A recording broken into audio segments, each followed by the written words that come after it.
Hello everyone, आज की इस वीडियोस में हम जानेंगे फैक्टर इन्फ्लुएंसिंग कम्युनिकेशन के बारे में। कौन कौन से फैक्टर हैं जो हमारे कम्युनिकेशन को इन्फ्लुएंस करते हैं, अफेक्ट करते हैं, वो फैक्टर के बारे में हम देखेंगे। उसके बाद देखेंगे स्किल फॉर इफेक्टिव कम्युनिकेशन। एक इफेक्टिव कम्युनिकेटर होने के लिए, बनने के लिए कौन कौन सी स्किल हैं जो आपको पास होना चाहिए, आपको रिक्वायर होती है, राइट। तो फर्स्ट वन हम देख लेते हैं यहाँ पर कौन कौन से फैक्टर हैं जो इन्फ्लुएंस करते हैं। First, developmental age of client. अब जो क्लाइंट है, जो हमारा पर्सन है जिसके साथ हम बात कर रहे हैं, क्लाइंट इन का मतलब कि उसकी जो एज क्या है ना, एज ग्रुप के अकॉर्डिंग उसकी जो लर्निंग एबिलिटी होती है ना, उसकी मेमोरी है, उसकी थिंकिंग, उसका कॉग्निशन है, उसका IQ है, EQ है, तो उसके अकॉर्डिंग ही हमारी हो सकती है। जैसे कोई 5th स्टैंडर्ड का बच्चा है तो हम उसको 5th स्टैंडर्ड के हिसाब से ही पढ़ाते हैं, ना कि उसे 12th। यदि कोई 12th का है तो हम उसे 5th स्टैंडर्ड के अकॉर्डिंग उसको नहीं पढ़ाएंगे, राइट। इस तरीके से एज ग्रुप के अकॉर्डिंग होता है। और फिर जैसे समटाइम हम देखते हैं कि आफ्टर बायोलॉजिकल देखा जाए तो जैसे आफ्टर 60-70 के बाद थोड़ा सा जो हमारा हियरिंग है, हमारा विजन है, ये भी हमारा इम्पेयर होना शुरू हो जाता है। तो वो भी कहीं ना कहीं एक बैरियर होता है कम्युनिकेशन में, जो कि इन्फ्लुएंस करता है, अफेक्ट करता है हमारे कम्युनिकेशन को, राइट। तो इस तरीके से हमारा डेवलपमेंटल फैक्टर में आ जाता है ये सारी चीज़ें। लर्निंग की आपका एबिलिटी क्या है, कितना इफेक्टिवली आप लर्न कर पा रहे हैं। उसके बाद आता है हमारा जेंडर। अब जेंडर में भी जो कम्युनिकेशन होता है फीमेल से फीमेल के बीच होता है, वो डिफरेंट होता है थोड़ा सा, और मेल के मेल के बीच होता है, वो हमारा यहाँ पर कम्युनिकेशन है वो डिफरेंट होता है। फीमेल्स में जो होता है थोड़ा सा अफेक्शन होता है, इसमें कोई फीलिंग, कोई इमोशनल का अटैचमेंट ज़्यादा होता है, डिपेंडेंटली होता है। और मेल्स में जो होता है वो हमारा इंडिपेंडेंट कम्युनिकेशन होता है, उसमें ज़्यादा हमारा लव एंड अफेक्शन नहीं होता है। और दूसरा ऐसा है कि यदि आप डिफरेंट जेंडर से बात कर रहे हो तो सेम मैसेज को आपको थोड़ा अलग तरीके से बोलना पड़ेगा, और यदि मेल के साथ बात कर रहे हो तो थोड़ा सा आपको अलग तरीके से वही मैसेज को कम्युनिकेट करना पड़ेगा। तो जेंडर का भी थोड़ा सा अफेक्ट होता है, इन्फ्लुएंस होता है कि आप किससे बात कर रहे हो, किस पर्सन से, मेल से फीमेल से, किसके साथ आप बात कर रहे हो ना, आप समझ सकते हैं। Then values and perception. अब जो वैल्यूज एंड परसेप्शन है हमारी, मतलब पर्सनल हमारा किसी चीज़ को लेकर के वैल्यूज क्या है, हम उसको किस नज़रिए से देखते हैं, हमारा पर्सनल बिलीव्स क्या है, हमारा टूवर्ड एटीट्यूड क्या है, तो उसके अकॉर्डिंग हमारा कम्युनिकेशन है वो हमारा चेंज हो सकता है ना। तो जैसे कि किसी का अब वैल्यूज एंड परसेप्शन यदि हम बात करें, जैसे नर्सिंग के फील्ड में यदि देखा जाए तो जैसे कि एक पर्सन है, और पर्सन यदि आपका एडमिट है हॉस्पिटल्स में, और नर्स उसको अंदर आने के लिए, उनके पेरेंट्स होते हैं उनको इसलिए अलाउ नहीं करेंगे ताकि वो बार बार आएंगे बाहर की यूनिफॉर्म पहन के, तो बैक्टीरिया, वायरस, माइक्रो ऑर्गेनिज्म आएंगे, जिसकी वजह से क्या होगा कि जो पेशेंट है उनको इन्फेक्शन होने के चांस, ऑक्यूरेंस वो ज़्यादा हो जाएगा, राइट। तो नर्स इसके लिए उसको आने के लिए अवॉइड करती हैं कि इन्फेक्शन ना बढ़े। पर पेशेंट के मन में क्या चल रहा है कि यार मैं सीरियस हूँ, मैं बर्न हुआ हूँ, और मेरे को मिलने के लिए मेरे घर वालों से मुझे मिलने नहीं दिया जा रहा है, मेरे साथ नाइंसाफ़ी हो रही, मेरे साथ गलत हो रहा है, राइट। तो हमारे पर्सपेक्टिव से, हमारे पॉइंट ऑफ व्यू से हम सही हैं, क्योंकि बार बार कोई आएगा, पेशेंट को छुएगा, पेशेंट से मिलेगा, बाहर की ड्रेस पहन के आएगा, तो इन्फेक्शन हो सकता है पेशेंट को, राइट, इस तरीके से। तो ये एक इसका एग्जांपल हो सकता है। फिर हमारा पर्सनल जो स्पेस होता है ना, डिस्टेंस हमको एक मेंटेन करना होता है जब भी आप किसी के साथ बात कर रहे हैं, स्पेशली डिफरेंट जेंडर में कर रहे हैं, थोड़ा सा आपको एक ध्यान रखना होता है, कायदा मर्यादा हमारी होती है। This is our personal space है। पर्सनल स्पेस में हम कुछ पर्सनल चीज़ें हैं उनको भी हम नहीं पूछ सकते, जैसे कि और ये हमारा चेंज हो सकता है अकॉर्डिंग टू एग्जाम्पल के लिए। फॉर एग्जाम्पल, यदि क्लाइंट आपका इमोशनली अपसेट है ना, तो आप थोड़ा सा वहाँ पर उसके फ्रेंड बन सकते हैं। यदि बच्चा छोटा है, वो रो रहा है, क्राइंग कर रहे हैं, तो आप ऐसे उसकी मदर या केयर गिवर के अकॉर्डिंग आप उसके साथ एक्ट कर सकते हैं, राइट। या फिर वो थोड़ा सा अपसेट है, आपकी एज ग्रुप का है, तो आप उसका मतलब फ्रेंडली बिहेव कर सकते हैं।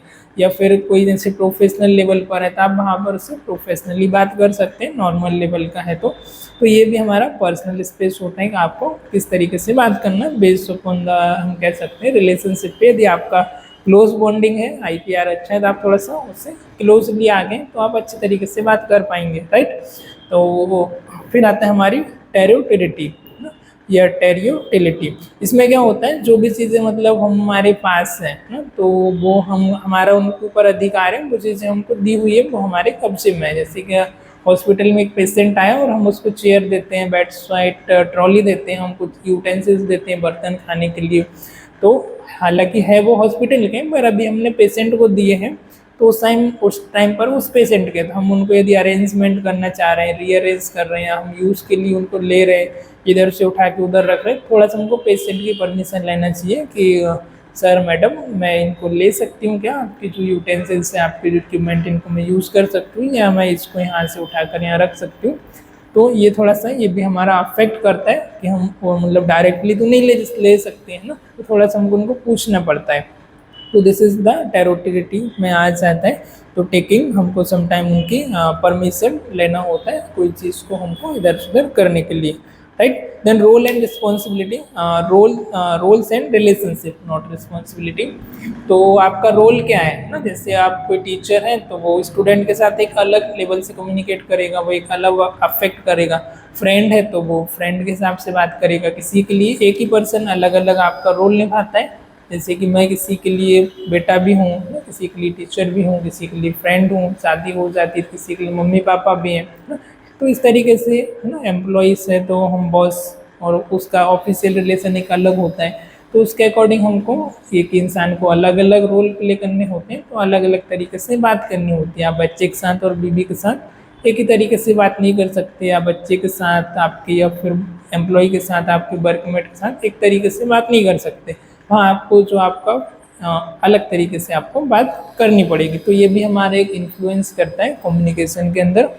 देन अगला आता है हमारा इन्वायरमेंट। अब जहाँ पर आप बात कर रहे हैं, आपस में ग्रुप हो सकता है या 1 या 2 पर्सन के बीच, तो वहाँ का इन्वायरमेंट कैसा है, वहाँ पे वेंटिलेशन कैसा है, लाइट वगैरह कैसी, स्पेशली यदि रिटर्न कम्युनिकेशन है वहाँ का लाइट अच्छा होना चाहिए, वेंटिलेशन अच्छा होना चाहिए आपका, है ना। एक्सटर्नल जो नॉइस है वो नहीं आना चाहिए बाहर से। जैसे हम देख रहे हैं कि यहाँ पर हम क्लासरूम में लेक्चर अटेंड कर रहे हैं, वीडियोस रिकॉर्ड कर रहे हैं, साइड से हमारी ट्रेन जा रही है, बस जा रही है, ट्रक जा रहा है, जिनका हॉर्न आ रहा है, टी पैप है ना, तो क्या होगा, वो थोड़ा सा ऑब्स्ट्रक्शन होगा, राइट। कॉन्सेंट्रेशन नहीं होगा, आवाज़ क्लियर नहीं आएगी। तो इस तरीके से ये भी हमारा एक अफेक्ट करता है हमारे कम्युनिकेशन में। अगला हमारा पॉइंट है कॉन्ग्यूरेंस। कॉन्ग्यूरेंस क्या होता है, जो आप बोल रहे हो, जो आपका वर्बल कम्युनिकेशन है और नॉन वर्बल है, दोनों आपका मैचिंग होना चाहिए, राइट। आप कुछ बोल कुछ और रहे हो, आपकी बॉडी लैंग्वेज या फेशियल एक्सप्रेशन आपका कुछ अलग है, तो ऐसा नहीं चलता है। जैसे कि हमने बोला कि भारत माता की जय, तो मुझे हाथ उठा के थोड़ा सा जोश में बोलना पड़ेगा, भारत माता की जय। मैं बोलूँगा भारत माता की जय, तो वो थोड़ा सा एक अजीब से लगेगा। तो जो हम बोल रहे हैं उसके अकॉर्डिंग, मतलब जो हमारे जिस कंटेंट को हम बोल रहे हैं, जैसा सीन आ रहा है उसके अकॉर्डिंग हमारा फेशियल एक्सप्रेशन पर भी एक्ट आना चाहिए ना। जैसे हम मूवीज़ देखते हैं, स्टोरीज देखते हैं ना, स्पेशली मूवी में, तो जैसा उसमें सीन आता है वैसा जो एक्टर्स है वो एक्ट करना शुरू कर देते हैं। सुरो है, थोड़ा दुखी है तो वो भी होने लग जाएंगे, आवाज़ भी थोड़ा सा वैसी कर लेंगे, कोई अच्छा हैप्पी मोमेंट है तो वो भी हैप्पी हो जाएंगे, एंजॉयबल हो जाएंगे, प्लेजर हो जाएंगे, समटाइम्स सरप्राइज हो गए। तो इस तरीके से हमको जो बात कर रहे हैं वो हमारा, और जो हमारा हाथ पैर का मूवमेंट है, फेशियल एक्सप्रेशन है, वो हमारे मैच होना चाहिए। ऐसे नहीं कि आगे चल रहे हैं वो पीछे चल रहे हैं, तो इसमें हमारा इस तरीके से हमारा मैच होना चाहिए। और जैसे एक एग्जांपल, एक हॉस्पिटल का हम एग्जांपल लेंगे, जब भी आप ऐसा कोई पेशेंट है HIV एड्स का है, तो HIV एड्स के पेशेंट में क्या होता है कि थोड़ा सा वो कम्युनिकेबल डिसीज़ होती है, तो हम उनसे बात करना पसंद नहीं करते, उनके पास जाना पसंद नहीं करते ज़्यादातर। तो हम और उनके पास जा रहे हैं और मन में हमारी कुछ और चल रहा है कि यार कहाँ कहाँ पेशेंट आ गया, कहाँ मुझे मिल गया, मुझे इसकी केयर करनी पड़ रही, और उससे बात अच्छे से कर रहे हैं ना। तो वो कहीं ना कहीं हमारे फेशियल एक्सप्रेशन पे दिखता है कि हम मतलब इससे अंदर से इसको हम डिस्कस कर रहे हैं, हेट कर रहे हैं, और ऊपर हम कुछ और शो करना चाह रहे हैं, राइट। तो वो समझ आ जाता है। तो वो हमारा मैचिंग होना चाहिए, वर्बल और नॉन वर्बल दोनों का आपस में एक साथ मैचिंग उसमें चलनी चाहिए, राइट। इसके बाद आता है हमारा अगला जो पॉइंट है इंटरपर्सनल एटीट्यूड्स। अब वो कई बार क्या रहता है, इंटरपर्सनल हमारा किसी को लेकर के एटीट्यूड्स वही थोड़ा सा मतलब हम नेगेटिव पॉजिटिव कह सकते हैं, या फिर थोड़ा सा रॉन्ग रहता है। हमारे जो बिलीव्स है ना, पर्सनल जो हमारा इंटरेस्ट है किसी पर्सन को लेकर, हम देखते हैं कि हम, या हमारा केयरिंग है, वार्मथ है ना, या फिर हमारा एक्सेप्टेंस है, लोगों को हम एक्सेप्ट करते हैं, रिस्पेक्ट करते हैं, तो उसके अकॉर्डिंग होता है। समटाइम हम किसी को यदि हमारे साथ अच्छे से बात कर रहे हैं तो हमारा केयरिंग नेचर रहता है तो हम उससे अच्छे से बात करते हैं, नहीं तो फिर हमारा उसको लेकर के एटीट्यूड अच्छा नहीं है पर्सनल इंटरपर्सनल, तो हम उससे बात करना भी पसंद नहीं करते। जबकि ऐसा नहीं है कि हमें कम्युनिकेशन नहीं आ रहा है, पर तो इस तरीके से जो हमारे पर्सनल एटीट्यूड से चीज़ों को लेकर के, लोगों को लेकर के, है ना, इंटरपर्सनल, तो वो भी अफेक्ट करता है किससे बात कितना करना है, किससे नहीं करना है, एक्सेट्रा, राइट। आपका केयरिंग नेचर है, चार्मिंग है, वार्मथ है, रिस्पेक्ट के साथ बात कर रहे हो, दिस इज द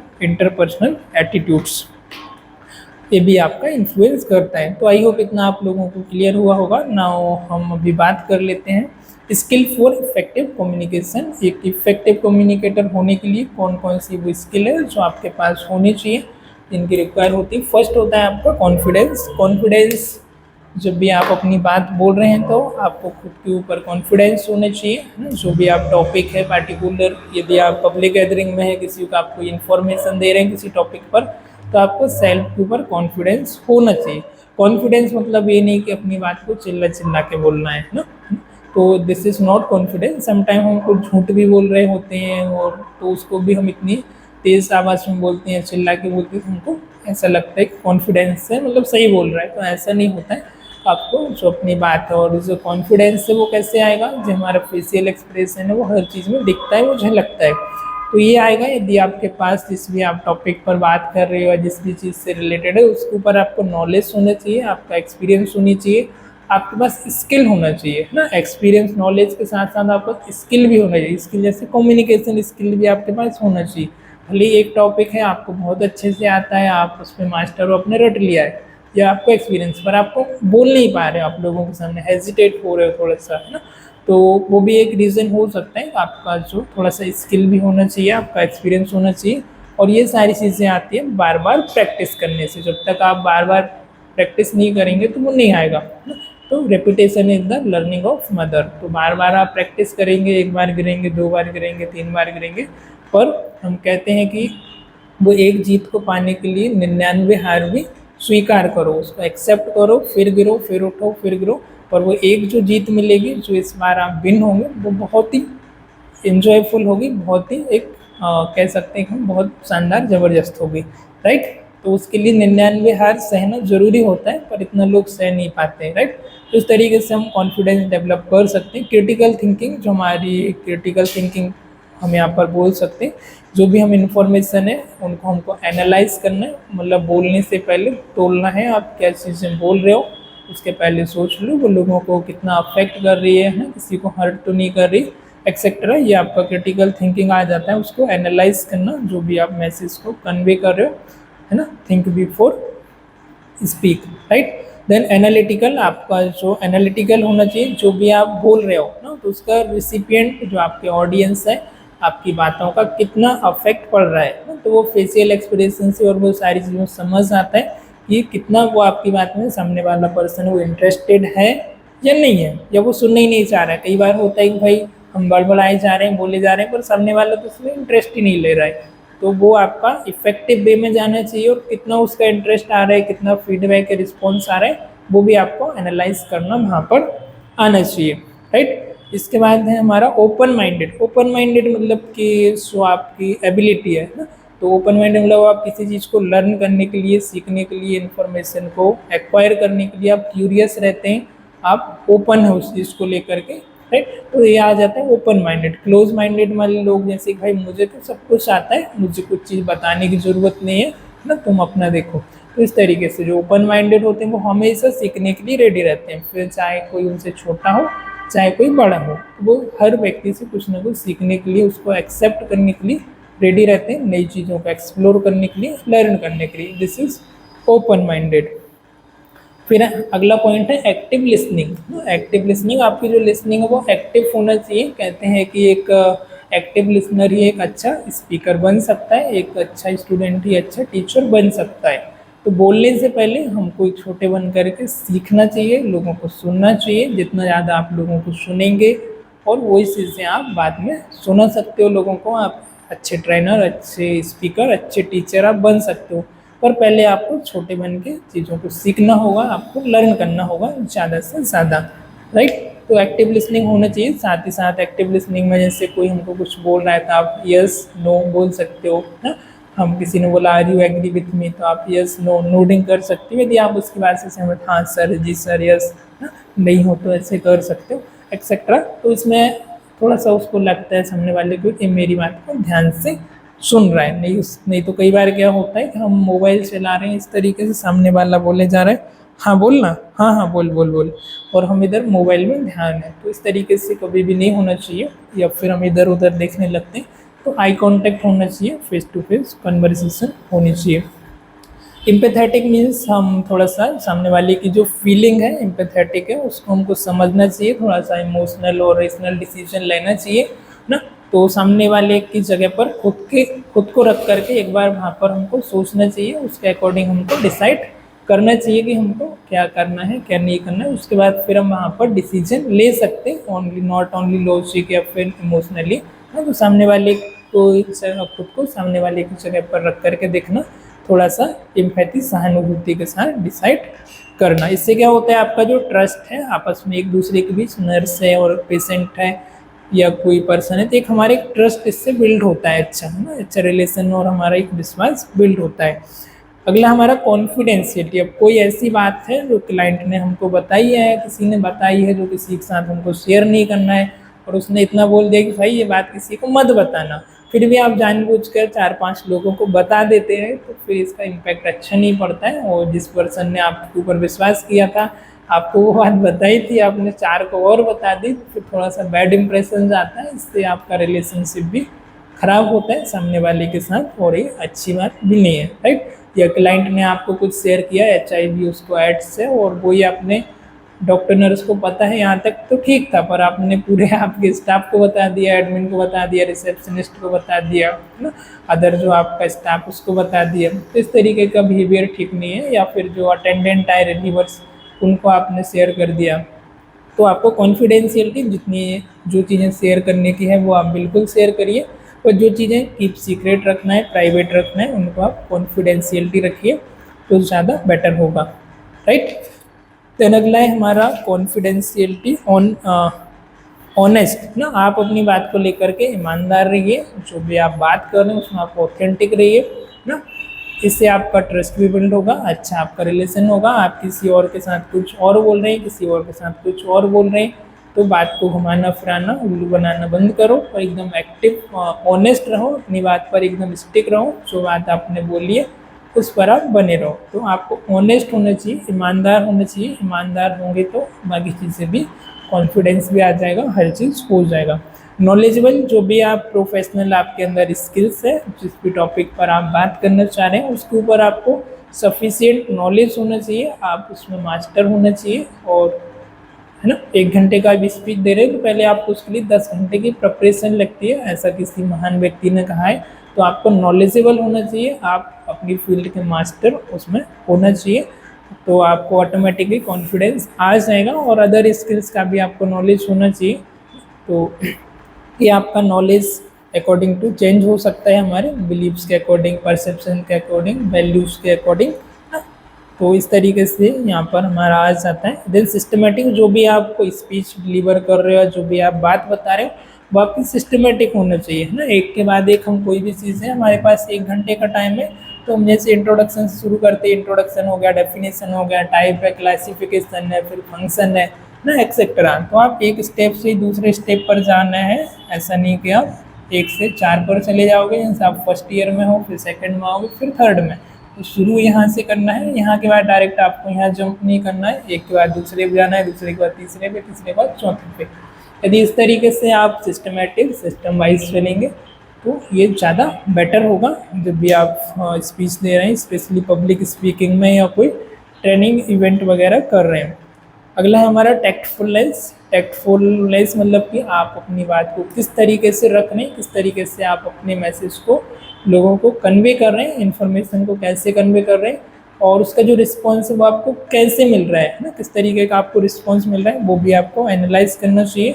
तो टैक्टफुलनेस थोड़ा सा प्रैक्टिस से और एक्सपीरियंस से ही डेवलप होता है, जो कि हम ऑडियंस को देख करके और उनका फीडबैक लेकर के और उनकी फेशियल एक्सप्रेशन को देख के, बॉडी लैंग्वेज को देख के हम समझ सकते हैं कि मेरी बोली हुई बात पे इनका कितना इफेक्ट पड़ रहा है, आपकी ऑडियंस बोर हो रही है या फिर उसको एंजॉय कर रही है, कुछ वहाँ से लर्न कर रही है ना। तो इस तरीके से हमारा जो टेक्टफुल का यूज़ होता है थोड़ा सा डेवलप होता है बाद में, जब हम थोड़ा सा प्रैक्टिस कर लेते हैं। कुछ चीज़ें और हैं जैसे पेशेंस, थोड़ा सा हमको धैर्य रखना चाहिए। कुछ मिसअंडरस्टैंडिंग हो गया है बात में तो सामने वाले को थोड़ा सा उसके एक्सप्रेशन को फील करने देना चाहिए, उसको समझना चाहिए। बीच बीच में थोड़ा सा पॉज लेते रहना चाहिए, रुक जाना चाहिए थोड़ा सा। एक इम्पैक्टफुल सेंटेंस के बाद यदि आप रुक जाते हैं बोलते बोलते तो सामने वाला जैसे तालियां बजाना चाह रहे हो, आपने कुछ अच्छा सेंटेंस बोला, उसको टाइम मिल जाता है ताली बजाने के लिए, उसको रिएक्ट एंड रिस्पॉन्स करने के लिए। तो इसके बाद फिर आप आगे अपनी बात रख सकते हैं ना। तो इस तरीके से बीच में पॉज लेना चाहिए। टाइम एंड रेलिवेंस होना चाहिए। टाइम एंड रेलिवेंस का मतलब है कि यदि आपको एक स्पीच देने के लिए 15 मिनट दिया है तो आप हो सके तो 1 से 2 मिनट पहले उसे सम अप करने की कोशिश करें, उसे ख़त्म करें। आपको पता होना चाहिए अगले 2 मिनट मुझे क्या बोलना है, फिर 5 मिनट क्या बोलना है, फिर अगले 7 मिनट क्या बोलना है। इस तरीके से आपको पूरा उसके बारे में पता होना चाहिए, किस तरीके से आप अपनी बात को रखेंगे ना। तो थोड़ा सा हो सके टाइम और रेलिवेंस का इम्पोर्टेंट होता है, तो उतने ही समय में आप अच्छी से अच्छी बातें कह सकें। इसका हम देखते हैं कि अटेंशन स्पैन बहुत कम हो गया आज लोगों का। सोशल मीडिया पे भी हम रील्स स्क्रॉल करते हैं और विद इन ए सेकेंड में हमको अच्छी लगती है तो हम वहाँ पर रुकते हैं, नहीं तो हम स्क्रॉल अप स्क्रॉल डाउन करते रहते हैं। तो 1 मिनट के अंदर रील में हम जो हमारी बातें होती वो हम कंप्लीट कर देते हैं।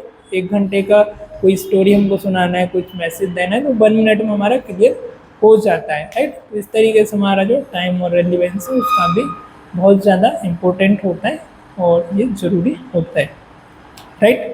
तो आई होप आज का वीडियोस आपको पसंद आया होगा, जिसमें हमारे फैक्टर कौन कौन से हैं जो अफेक्ट करते हैं वो भी आपको पसंद आए होंगे। साथ ही साथ आपको स्किल फॉर इफेक्टिव कम्युनिकेशन वो भी आपको पसंद आई होगी। लेक्चर अच्छा लगा होगा, वीडियोस को लाइक कीजिए, शेयर कीजिए। Keep learning keep growing. आज के लेक्चर में इतना ही, मिलते हैं किसी और लेक्चर में। Till the time goodbye, thank you for watching.